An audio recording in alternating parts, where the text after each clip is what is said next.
Hello everyone, good evening. আজকেও ভীষণ important একটা ভিডিও নিয়ে তোমাদের সামনে হাজির হয়ে গেছি। আর আমি রাখি তোমরা তো আমাকে সবাই এখন মোটামুটি চিনে গেছো। আর লাস্ট আমার ভিডিওটাতে তোমরা অনেক অনেক ভালোবাসা দিয়েছো, তো সেই জন্য মনে হলো যেহেতু তোমরা আমাকে কোশ্চেন করছো তার অ্যান্সার দেওয়া আমার দায়িত্বের মধ্যে পড়ে। তো তোমাদের মধ্যে একজন দিদিভাই অনেক অনেক কমেন্ট এসেছে, সমস্ত কমেন্টের রিপ্লাই আমি আজকের ভিডিওতে দেবো না, কারণ সেই ভিডিওটা হবে মানে কোশ্চেন অ্যান্সারের যে ভিডিওটা সেটা টোটালটাই আলাদা। আর আজকের ভিডিওটা মানে ভীষণই ইম্পর্ট্যান্ট, সেটা হচ্ছে প্রেগনেন্সিতে চলাকালীন যে এফএসআর মানে যেটা হার্ট রেট, বাচ্চার যে হার্ট রেট সেটা কত ছিল এবং আমার বাচ্চা কোন পজিশনে ছিল, বা কিছু বিষয়ে কথা বলবো যেটা হচ্ছে বাচ্চা কোন দিকে নড়াচড়া বেশি করলে বা কোন দিকে নড়াচড়া কম করলে ছেলে বেবি হয় বা মেয়ে বেবি হয়। তো যাই হোক, সবার প্রথমে আমি ক্ষমা চেয়ে নেবো, ছেলে মেয়ে কোনো তফাৎ আমি এখানে করছি না, ছেলে মেয়ে সবাই সমান। কিন্তু যেহেতু আমাকে কোশ্চেন করা হয়েছে, আমার কাছে জানতে চাওয়া হয়েছে, সেহেতু কিন্তু আমি কোশ্চেনের অ্যান্সারটা দিতে বাধ্য। তো বেশি বকবক না করে আমি ভিডিওটা শুরু করব, কারণ এই ভিডিওটা ভীষণই ইম্পর্টেন্ট। আর বিশেষ কিছু সিমটমস তোমাকে বলে দেবে যে তোমার ছেলে বেবি হতে চলেছে নাকি মেয়ে বেবি হতে চলেছে। সবার প্রথমে বলি, যাদের ধৈর্য ধরবে না তারা ভিডিওটা স্ক্রল করে চলে যেতে পারো। আর যারা চাইছো যে উপকৃত হবে, ভিডিওর শুরুটা দেখে সব কিছু বিচার করবে না, ভিডিওর একদম এন্ড পর্যন্ত দেখতে হয়, তবে গিয়ে বোঝা যায়। টাইটেল বা থাম্বনেল দেখে মানুষ অনেক কিছু বিচার করে, কিন্তু সেটা একদমই ঠিক না। ভিডিওর ভেতরে যে মেন ইম্পর্টেন্ট পয়েন্টগুলো থাকে সেগুলো কিন্তু টাইটেল বা থাম্বনেলে থাকে না। ভিডিওতে এটা আমরা প্রত্যেকেই যারা ভিডিও করি তারা কিন্তু এই জিনিসটা ফলো করে থাকি। তো এখানে আমি কিন্তু আজই নিয়ে বসে গেছি আমার ইউএসজি রিপোর্টটা, তোমাদের সাথে আজকে আমি শেয়ার করব। তার আগে আমি কিছু সিমটমসের কথা বলবো যেটা তোমাদের উপকার লাগবে। দেখো, ছেলে বেবি কোথায় বেশি নড়াচড়া করে বা মেয়ে বেবি কোথায় বেশি নড়াচড়া করে, এই বিষয়টার উপর আমার কোনো অভিজ্ঞতা নেই, কারণ আমার দুটোই কিন্তু মেয়ে। প্রথমেই বলি, কারণ আমি এই আমার প্রথম বেবির সময় মানে আমার বড় মেয়ের সময় টোটালি সিমটম ছিল আলাদা। দ্বিতীয়বার এবারে যে আমার মেয়ে হয়েছে তার বেলাও সিমটম টোটালটাই কিন্তু আলাদা। তাই তোমাদের একটা রিকোয়েস্ট করবো, প্লিজ কখনোই কোনো সিমটমসের উপর ভিত্তি করে মনে আশা নিয়ে বসে থাকবে না।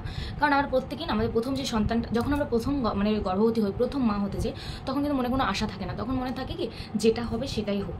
কিন্তু দ্বিতীয়বার যখন আমরা মা হই তখন কিন্তু আমাদের প্রথম যে বেবিটা আছে, কারণ ছেলে থাকলে সে মেয়ের আশা করছে, যার মেয়ে আছে সে ছেলের আশা করে, এটা কিন্তু কোনো অস্বাভাবিক বিষয় নয়। তাই কোনো অনেকেই দেখবে আমাদের গুরুজনরা, অনেকেই আমাদের আশেপাশে অনেকেই ওই টাইমগুলোতে বলে বেড়াবে তোমার এই সিমটমস আছে, তোমার এটা হতে পারে, তোমার ওটা হবে, তোমার এই হবে। অনেক আশা আমরা কিন্তু বুক বাঁধি, কিন্তু এটা একদমই ঠিক নয়। অনেক আশা করা হচ্ছে সবথেকে মূর্খের মতো কাজ। সবথেকে বড় কাজ হচ্ছে মানে ভালো উপায় হচ্ছে তুমি ভগবান যেটা দেবে সেটাই দিক, সেটা যেন সুস্থ হয়, সবল হয়, এটাই। এবার দেখো, যা আশা করবো সবটাই তো আমরা পাই না। আমরা অনেকে ভাবি দোতলা বাড়ি করবো, দোতলা বাড়িটা কখনোই সম্ভব না। ঠিক তেমনই অনেকের কপালে অনেক কিছু থাকে না। যাই হোক, বেশি বকবক করবো না, প্রথমেই বলি যে সিমটমসের মেন একটা পয়েন্ট তোমাদেরকে বলি, সেটা হচ্ছে আমি অনেক ভিডিওতে দেখেছি, অনেকে বলেছে যাদের পুত্র সন্তান হয় তাদের মাথার চুলের ঘনত্ব বেড়ে যায়। আজকে আমি তোমাদের প্রুফ দেখাবো যে আমার চুলের ঘনত্ব কতটা বেড়েছে। তোমরা দেখো, আমার চুল কিন্তু আগে এতটুকু ছিল, আমার এই প্রেগনেন্সিতে এতটা এসেছে, দেখে বুঝতেই পারছো আমার কিন্তু ফলস চুল নয়। আর চুলের ঘনত্বও কিন্তু অনেকটাই বেড়েছে। তাই সেক্ষেত্রে আমি বলবো এটা টোটালি ফেক, কারণ ছেলে হবে না মেয়ে হবে সেটা ডিপেন্ড করে ভগবানের উপর, এটা আমরা মানুষেরা তৈরি করি না। দ্বিতীয়ত হচ্ছে যে তুমি কি খেতে পছন্দ করো কি না করো তার উপর অনেক সময় ডিপেন্ড করে। তুমি যদি নোনতা জিনিস খেতে পছন্দ করো তাহলে তোমার ছেলে বেবি হবে, তুমি যদি মিষ্টি জিনিস খেতে পছন্দ করো তাহলে তোমার মেয়ে বেবি হবে। এটাও টোটালি ফেক, কারণ আমি যখন প্রেগনেন্ট ছিলাম আমি পুরো 9টা মাসের জার্নিতে আমি একদম মিষ্টি জিনিস কিছু খেতাম না। যদিও আমার এখন মনে হচ্ছে এটা হচ্ছে মনের ভ্রান্ত ধারণা, কারণ আমরা যখন কিছু নিয়ে ভাবি তখন সেই ভাবনার বিষয়টাকে জগৎটা আমাদের মাথার মধ্যে ঘিরে বসে, আর আমরা সেই ভাবনার জগতের টোটালটাই নিজেদেরকে মানে বশীভূত করে ফেলি। তখন আমরা যেটা নিয়ে ভাববো সেটাই আমাদের সাথে ঘটতে, কোইন্সিডেন্স যেটাকে বলে আর কি।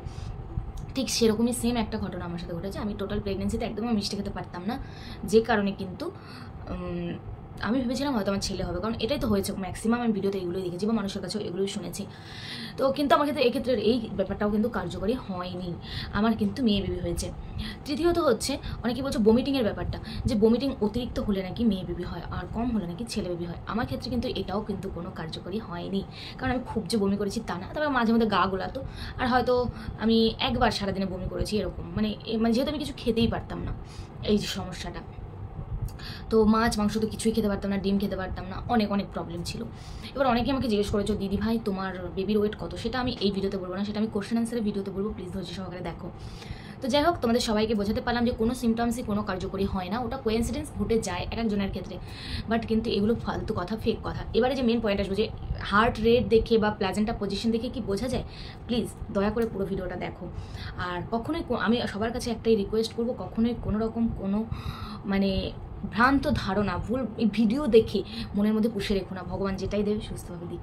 তো চলো আজকে মেন পয়েন্টে চলে আসি, সেটা হচ্ছে আমাদের হার্ট রেট ইউএসজি রিপোর্ট যেটা আছে সেগুলো আজকে তোমাদের সাথে শেয়ার করবো। তো চলো ব্যাক ক্যামেরায় প্রথমে শেয়ার করে দিই, তারপরে তোমাদেরকে বলছি যে আমি ভুল বলছি না ঠিক বলছি। তোমাদেরকে প্রথমে মুখে বলি, তারপর ব্যাক ক্যামেরায় দেখিয়ে দিচ্ছি আমি কি বললাম।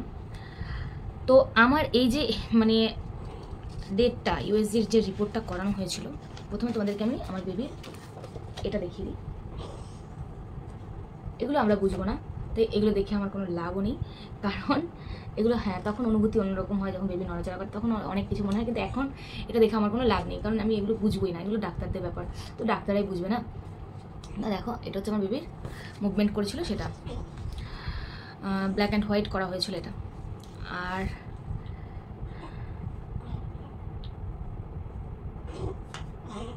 এবারে তোমাদের সাথে শেয়ার করবো হচ্ছে আমার বেবি কতটা কোন পজিশনে কি ছিল কি না ছিল সে টোটালটা। তো আমার এটা হচ্ছে এখানে লেখা আছে আ সিঙ্গেল ফিটার্স, মানে আমার বেবি একটাই ছিল সেটা লেখা আছে, জমজ নয়। তারপরে লেখা ছিল আমার হার্ট রেট কত ছিল, এখানে পার মিনিট আমার হার্ট রেট ছিল, ফিটাল হার্ট রেট ছিল 143 143 BPM। আর এখানে আমার পজিশন ছিল হচ্ছে placenta is anterior wall, there is no placenta previa. ঠিক আছে, আমার এটা অ্যান্টেরিয়র পজিশন ছিল। তো আর এটা আমার করানো হয়েছিল 31 সপ্তাহ 6 ডেজ, মানে 32 সপ্তাহে পড়বে, তখন 32 সপ্তাহ রানিং চলছিল, তখন আমার এই ইউএসজি রিপোর্টটা করানো হয়েছিল। তার আগে একটা করানো হয়েছিল, হার্ট রেট চেক করা হয়েছিল, সেটার হার্ট রেট তখন এসেছিলো 153। তো অনেকেই বলে যে হার্ট রেট কম থাকলে ছেলে হয়, হার্ট রেট বেশি থাকলে মেয়ে হয়, তো এটা টোটালি আমার কাছে ফেক। তো তোমরা চলো একবার ব্যাক ক্যামেরায় তোমাদেরকে দেখিয়ে দিই। দেখো এই যে তমাশিল লেখাই রয়েছে, আর রেফারেন্স ডক্টর সৌমেন্দ্র বাগচি, দেখতেই পাচ্ছ। আর এই দেখো single foetus is seen in, দেখতেই পাচ্ছ টোটালটাই। এই যে আমার মেন হচ্ছে হার্ট রেট, দেখো fatal heart rate is 143 BPM। তারপরে হচ্ছে প্লাজেন্টা ইজ অ্যান্টেরিয়র ওয়াল, এটা আমার ক্ষেত্রে মনে হচ্ছে কিছুটা হলেও কার্যকরী হয়েছে। তার কারণ হচ্ছে অনেকেই বলে অ্যান্টেরিয়র থাকলে নাকি মেয়ে বেবি হয়, আর তোমার পোস্টেরিয়র থাকলে নাকি ছেলে বেবি হয়। এবার অনেকের ক্ষেত্রে অনেক রকম ওই যে বললাম কোইন্সিডেন্স ঘটনাগুলো মানে ঘটে যায়। তো দেখো দেখতেই পাচ্ছ তোমরা সবটাই। এই যে এটা হচ্ছে 31 সপ্তাহ 6 ডেজে আমার এটা করা হয়েছিল, দেখতেই পাচ্ছ। তো তোমাদেরকে দেখিয়ে দিলাম। বন্ধুরা তোমরা দেখতেই পেলে সমস্ত কিন্তু আমাদের যে ইউএসজি রিপোর্ট সেটাতেও কিন্তু আমরা কোনো সফলতা পাইনি। হ্যাঁ সফলতা পাইনি বলতে যেটা আমরা ভেবেছি সেটা পাইনি, যেটা আমরা শুনেছি সেটা পাইনি। তাই সবাইকে বলবো এসব ইউএসজি রিপোর্ট বলো বা মানে কি বলে ওটাকে তোমার সিমটম বলো, এগুলো কিছুই নয়, টোটালটাই ফেক। ওগুলো হচ্ছে জাস্ট মনের ভ্রান্ত ধারণা। আর আজকে ভিডিওটা দেখে তোমাদের ক্লিয়ার করতে পারলাম, দিদিভাই তোমাকে ক্লিয়ার করতে পারলাম, তোমার কমেন্টটা পড়েই তো আমি ভিডিওটা করলাম। আশা করি তোমার ভিডিওটা অনেক উপকারে লাগবে, কারণ তুমি বলেছো অনেক উপকারে লাগবে। বাবা তুলো না তুমি ধরে থাকো। সো আজকে ভিডিওটা এই পর্যন্ত, দেখা হচ্ছে নেক্সট একটা ভিডিওতে।